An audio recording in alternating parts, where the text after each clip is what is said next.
क्योंकि ये जो फिन्ना सिंह परियोजना में जो टेंडर जो हुआ है उसमें एक अपने चहेते व्यक्ति को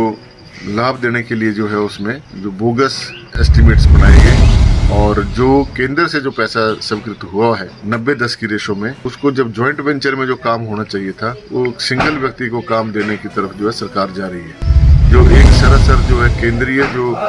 योजनाएं हैं और उसमें जो टेंडर की जो प्रक्रिया है उसका नियम जो है उसके उनका उल्लंघन कर रही है सरकार। तो हमारा इसमें हमारे आदरणीय जयराम जी ने भी इस मुद्दे को उठाया था और इसमें करोड़ों रुपए का जो घालमाल होने की जो आशंका जता रही है भारतीय जनता पार्टी। क्योंकि ये जो फिन्ना सिंह परियोजना में जो टेंडर जो हुआ है उसमें एक अपने चहेते व्यक्ति को लाभ देने के लिए जो है उसमें जो बोगस एस्टिमेट्स बनाए गए और जो केंद्र से जो पैसा स्वीकृत हुआ है 90-10 की रेशो में, उसको जब जॉइंट वेंचर में जो काम होना चाहिए था वो सिंगल व्यक्ति को काम देने की तरफ जो है सरकार जा रही है। जो एक सरासर जो है केंद्रीय जो योजनाएं हैं और उसमें जो टेंडर की जो प्रक्रिया है उसका नियम जो है उसके उनका उल्लंघन कर रही है सरकार। तो हमारा इसमें हमारे आदरणीय जयराम जी ने भी इस मुद्दे को उठाया था और इसमें करोड़ों रुपए का जो घालमाल होने की जो आशंका जता रही है भारतीय जनता पार्टी। और जो केंद्र सरकार एक तरफ तो मुख्यमंत्री और सरकार बोल रही है कि केंद्र से पैसा नहीं मिल रहा है और जब पैसा मिल रहा है 293 करोड़ रुपया अतिरिक्त मिला है इस फिन्ना सिंह सिंचाई योजना को पूरा करने के लिए, तो जब वो पैसा मिल रहा है उसको आप केवल मात्र अपने चहेते को देकर क्या दर्शाना चाहते हैं। और वैसे भी जो नियम है वो 100 करोड़ से अधिक का जो कोई टेंडर होता है उसमें जॉइंट वेंचर में वो काम किया जाता है। तो इस प्रकार से जो ये नियमों को जो तार फाड़ करके जिस प्रकार से सरकार जो है आनन फानन में इस प्रकार के काम कर रही है, ऐसा ही पेखुवाल में हुआ जो जिस वजह से आपके हाल ही में विमल नेगी जी की मृत्यु हुई, चीफ इंजीनियर की। तो ये सरकार जो है एक तरफ बोलती है हमने भ्रष्टाचार के सारे दरवाजे बंद कर दिए हैं और ऐसा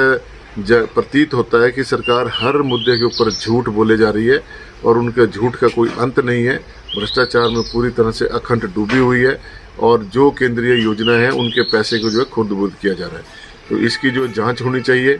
और यदि इस प्रकार के कार्यों को सरकार ने रोका नहीं तो भारतीय जनता पार्टी आंदोलन करेगी। एक दर्दनाक हादसा हुआ है सुकरखंड ब्रिज के पास। एक नौजवान बच्चा 22-23 साल की उम्र थी उसकी और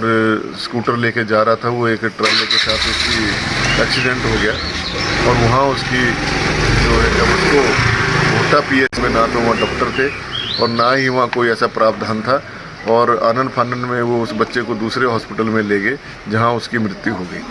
तो कहने का तात्पर्य मेरा ये है कि बड़े लंबे समय से हम भोटा की पीएचसी को जयराम जी ने सीएचसी बनाया था, उसको वर्तमान सरकार ने डिग्रेड करके उसको डीनोटिफाई कर दिया और उसके यही नहीं जो 24/7 जो पीएचसी चलती थी उसको भी इन्होंने बंद कर दिया और 4 बजे के बाद वहाँ पर किसी भी मरीज को जो है देखा नहीं जाता है। और इससे क्या हुआ कि जो हमारे वहाँ पे जो लोग हैं भोटा के आसपास के क्षेत्र के लोग हैं, चाहे सुकरखंड के हैं, चाहे लोडर के हैं, समताना के हैं और अमोसू पंचायत के हैं और हाईवे के ऊपर जो एक्सीडेंट होते हैं उनको देखभाल करने वाला कोई भी नहीं है और इस वजह से जो लोगों को बड़ी परेशानी हो रही है। लेकिन सरकार जो है इस मुद्दे पर गंभीर नहीं है और स्वास्थ्य के क्षेत्र में जो जिस प्रकार से जितने मर्जी आंकड़े सरकार देती रहे कुछ भी धरातल पर हो नहीं रहा है। भ्रष्टाचार के सिवाय कुछ हो नहीं रहा है। हर व्यक्ति भ्रष्टाचार में अखंड डूबा हुआ है और आम जनता बेहाल है और किस प्रकार से नौजवान बच्चे मृत्यु के ग्रास में जा रहे हैं, सरकार को इससे कोई लेना देना नहीं है। तो आज भी और इस मुद्दे को कई बार मैंने विधानसभा में भी उठाया और समाचार पत्रों के माध्यम से भी उठाया, लेकिन सरकार के सिर के ऊपर कोई जूं तक नहीं रेंग रही।